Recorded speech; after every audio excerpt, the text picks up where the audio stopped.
सत श्री अकाल। मैं doctor Daljeet astrology research centre Hoshiarpur से आज एक बड़े अहम मुद्दे पर बात करने जा रहा हूं मैं आपसे कि कुंडली का विश्लेषण कैसे किया जाए। क्योंकि कुंडली को देखने के लिए लाल किताब में एक बड़े ही अच्छे नियम दिए गए हैं। जो नियमों को पालन करते हुए अगर हम कुंडली का विश्लेषण करें तो रिज़ल्ट अच्छे आते हैं। आपको पता है कि भाई 3 तरीके से हम कुंडली को डिवाइड करते हैं। नंबर 1 है मैथमेटिकल पार्ट कि कैसे कुंडली बननी है। वो आजकल इतनी कोई मुश्किल नहीं रह गई, क्योंकि बहुत सारे सॉफ्टवेयर ऐसे हैं जो कि आप डेट ऑफ बर्थ डालते हैं, टाइम डालते हैं, प्लेस ऑफ बर्थ डालते हैं तो आपको कुंडली जो है वो बन के आ जाती है सामने।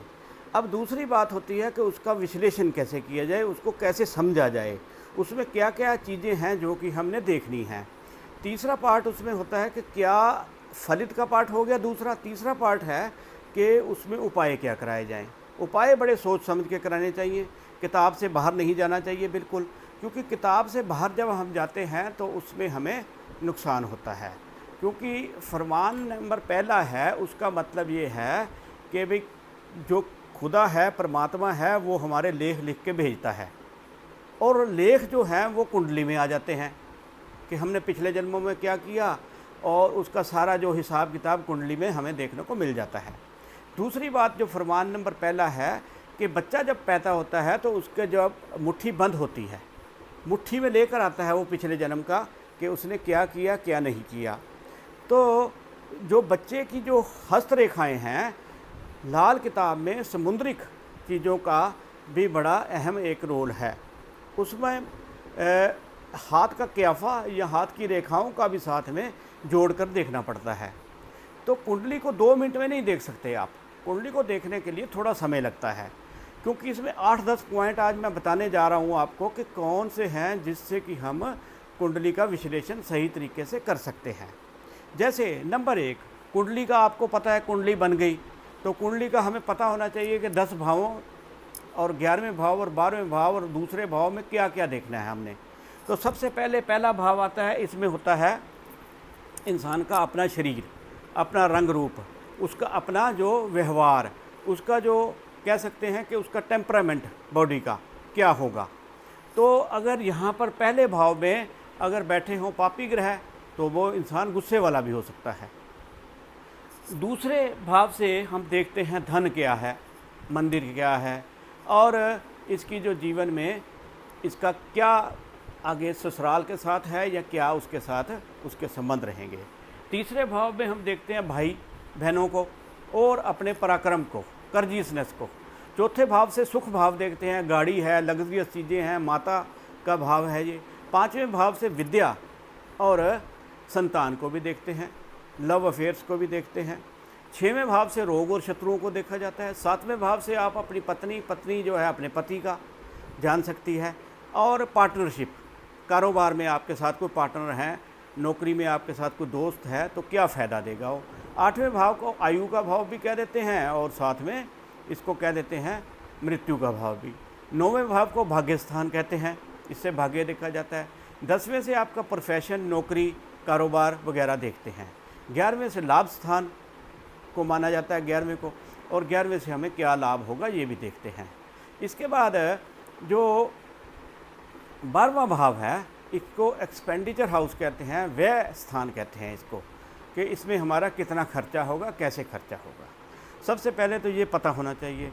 उसके बाद हम बात करें तो कुंडली के सबसे पहले आप देखें कि कायम ग्रह कौन से हैं। कायम ग्रह होते हैं जो कि हर एक तरह से शुभ हो, जिस पर कोई भी दृष्टि ऐसी ना पड़ रही हो जिससे कि उसका फल खराब हो रहा हो। तो अगर हम कायम ग्रह पहले इस्टेब्लिश करना पड़ता है कि कुंडली में कौन सा है जिसके ऊपर कुदृष्टि ना पड़ रही हो, जो उच्च का बैठा हो, जो ठीक स्थिति में हो। दूसरा क्या देखना है, भाग्य का ग्रह कौन सा है। सबसे पहले तो 1, 4, 7, 10 जो केंद्र भाव हैं, इनमें जो उच्च का बैठा हो ग्रह उसको भाग्य का ग्रह कहते हैं। अगर सपोज कर लो कि इनमें कोई नहीं बैठा ग्रह तो क्या होगा कि आप 9वें भाव से भी देख सकते हैं, फिर 11वें से भी देख सकते हैं, फिर 12वें से भी देख सकते हैं। जहाँ पर आ जाए वो उच्च का ग्रह, वो उसको भाग्य का ग्रह माना जाता है। इसके बाद देखना पड़ेगा कि नीच ग्रह कौन से हैं। नीच ग्रह के बारे में राशि छोड़ नक्षत्र मिटाए वाली बात आ जाती है कि लाल किताब में वैदिक एस्ट्रोलॉजी में जो ग्रह जिस राशि में नीच का होता है उसी खाने में है वो। जैसे शनि पहली राशि का नीच होता है तो पहले खाने में शनि नीच माना जाता है। सूरज 7वीं राशि में नीच होता है तो 7वें खाने में नीच माना जाएगा। चंद्रमा 8वीं राशि का नीच होता है तो 8वें खाने में, बृहस्पति 10वें खाने में और बुध 12वें खाने में, मंगल चौथे खाने में। ऐसे करके जो नीच ग्रह भी आपको देखने पड़ते हैं भी कौन सा ग्रह नीच है, कौन सा उच्च है। उसके बाद हम देखेंगे उच्च के ग्रह कौन से हैं। जैसे सूरज जो है वो पहले में उच्च का है, शनि जो 7वें में उच्च का है, मंगल 10वें में उच्च का है, शुक्र जो है 12वें में उच्च का है। तो पहले नीच और उच्च ग्रह देख लेने हैं कुंडली आते ही भी इसमें कौन कौन से हैं। आप लिख लीजिए एक साइड में कि ये नीच हैं, ये उच्च हैं, ये भाग्य का ग्रह है, ये कायम ग्रह है। उसके बाद क्या है, साथी ग्रह कौन से हैं। साथी ग्रह होता है जैसे एक खाने में जो राशि में ग्रह मानी जाती है अगर दूसरे खाने में बैठ जाए तो वो शक्की ग्रह भी हो जाता है और साथी ग्रह भी हो जाता है। शक्की का उपाय हम कर सकते हैं, साथी का उपाय भी हम कर सकते हैं। जैसे एक ग्रह जो है दूसरी राशि में बैठा है, दूसरा उसकी राशि में बैठा है, भाव एक्सचेंज इसे कहते हैं, ये भी बड़ा अच्छा फल मिलता है इससे भी। इसके बाद हमने देखना है कि पक्की हालत के ग्रह के कौन से हैं। आपको पता है भी 2 तरह से लाल किताब में ग्रह फल और राशि फल। ग्रह फल के जो उपाय हैं उनके उपाय काम नहीं करते ज़्यादा।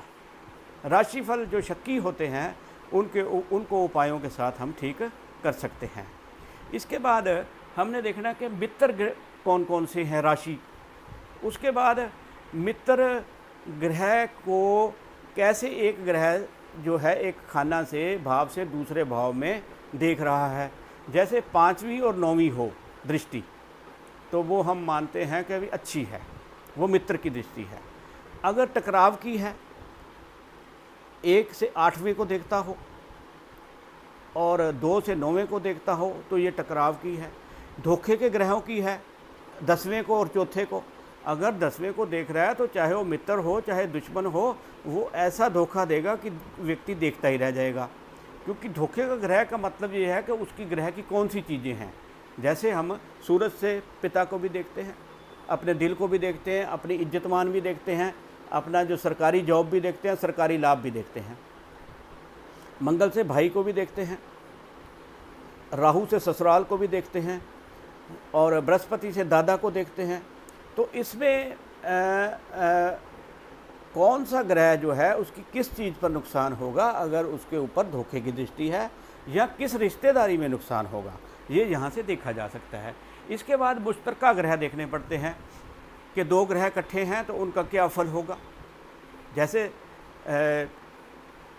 शुक्र और बुध इकट्ठे हैं तो उनका क्या है। मसनूई ग्रह कौन से हैं ये भी देखना पड़ेगा। और इसके बाद क्या है, सोया हुआ ग्रह देखना पड़ेगा। जैसे 1 में कोई ग्रह है, 7 में कोई ग्रह नहीं, तो ये 1 वाला सोया होगा, उसके विवाह के बाद ही ये जागेगा। या उसको स्थापित करना कि कैसे उसको स्थापित कर सकते हैं हम, कौन सी जगह पर स्थापित करें, तब जाकर वो जो सोया हुआ ग्रह जो ठीक हो। क्योंकि ये ग्रह जैसे पहला नंबर खाना मंगल से जागता है, मंगल से, इसीलिए कहा गया यहाँ बृहस्पति हो तो उसके पिता के साथ ना बनेगी। बृहस्पति पिता भी है, दादा भी है, तो यहाँ पर सोया हुआ है तो मंगल उसको मूंगा धारण करने के लिए कहा गया है। जैसे शनि यहाँ पर है तो ये भाव में कोई ग्रह नहीं, ये भाव में कोई ग्रह नहीं, तो शनि यहाँ नीच का है फिर भी उत्तम फल देगा, क्योंकि उसके मछ रेखा बन जाएगी, यहाँ पर एक मछली का आकार बन जाएगा जो कि उसके बहुत सारे पाप काटेगा। इसीलिए हाथ का क्याफा भी साथ में देखना बड़ा ज़रूरी है। अब पंचायत देखनी, अगर 7 ग्रह इकट्ठे हैं तो उनका फल देखना, 6 का भी देखना, 5 का भी, 4 का भी, 3 का भी, 2 का भी, 1 का भी। ऐसे ही अगर पंचायत है तो पंचायत में भी देखना कि भाई ये कौन सा ग्रह जो है, 5 ग्रहों का क्या फल है। पंचायत में अगर बुध हो तो वो उतना फल अच्छा नहीं मिलता। राहु केतु या शनि में से एक ग्रह हो तो उसका फल जो है वो आपको अच्छा मिलेगा हमेशा ही। और साथ में क्या है कि सोया हुआ ग्रह, शक्की ग्रह भी देखना। पितृदोष को देखना बहुत ज़रूरी है कि पितृदोष हो, जैसे एक ग्रह बृहस्पति पितृदोष का है या सूरज पितृदोष का है। पितृदोष का मतलब होता है जो आपके पुरखों ने कोई काम किए हैं गलत, उसका आपको फल भुगतना पड़े। इसमें उनका कोई कसूर नहीं है, आपका भी कोई कसूर नहीं है, उन्होंने जो गलत किए उनको नहीं भोगने पड़े, आपको भोगने पड़ेंगे। इसलिए पितृदोष देखना बड़ा ज़रूरी है। मगर पितृदोष में एक बात ध्यान रखनी है कि जिस ग्रह का पितृदोष हो उसकी आयु से पहले पहले उसका उपाय किया जाए, क्योंकि 16 साल बृहस्पति की है, तो अगर बृहस्पति का पितृदोष है तो 16 साल से पहले उसका उपाय कर लेना चाहिए। अगर सूरज का है तो 22 साल से पहले, अगर शनि है तो 36 साल से पहले, अगर राहु का बनता है तो 42 साल से पहले, अगर केतु का बनता है तो 48 साल से पहले पहले उसका उपाय कर लेना चाहिए। इसके बाद उसका कोई ख़ास फल अच्छा नहीं मिलता। दूसरी बात जो अहम है इसमें एनालिसिस करते हुए कुंडली का कि कैसे फलित करना है, क्या उपाय कराने हैं, वर्ष फल सामने बना कर रखें। कौन सा ग्रह कहाँ बैठा था, कहाँ पर आ गया, ये भी देखना पड़ता है। जैसे एक एग्जाम्पल है कि बुध अगर किसी का 9 में बैठा है तो 11 में आ जाए, तो उसको कभी भी किसी साधु से या किसी भी फ़कीर से कोई तवीत वगैरह नहीं लेना चाहिए, क्योंकि वो तवीत जो है उसकी जड़ काट देगा। और इसी तरह से और ग्रहों को भी देखना कि कौन सा ग्रह कहाँ पर बैठा था, कहाँ पर आ गया। जैसे राहु आपका यहाँ पर है तो नीलम धारण करना उस वक्त बताया गया ठीक नहीं है, ज़्यादा नीला कपड़ा धारण करना ठीक नहीं है।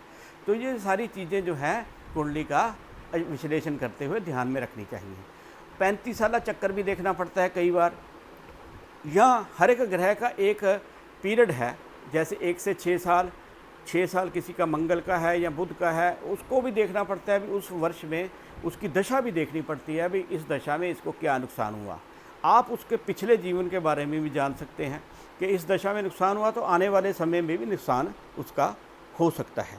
इसलिए वर्ष फल की बहुत अहमियत है। वर्ष फल को ज़रूर बनवाइए और 40 रियायती दिन के अंदर अंदर उसका उपाय जो है वो करना पड़ता है।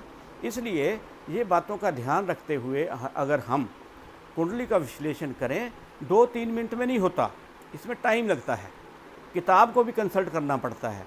इसलिए अगर आपका विश्लेषण सही है, आपके फलित भी सही कर पाएंगे, आप उसको बता भी सही पाएंगे और आप उसके उपाय भी बहुत अच्छी तरीके से करा सकते हैं। क्योंकि गलत उपाय करने से तो बेहतर है कि उपाय मत किए जाए। नमस्कार, सत श्री अकाल, आदाब।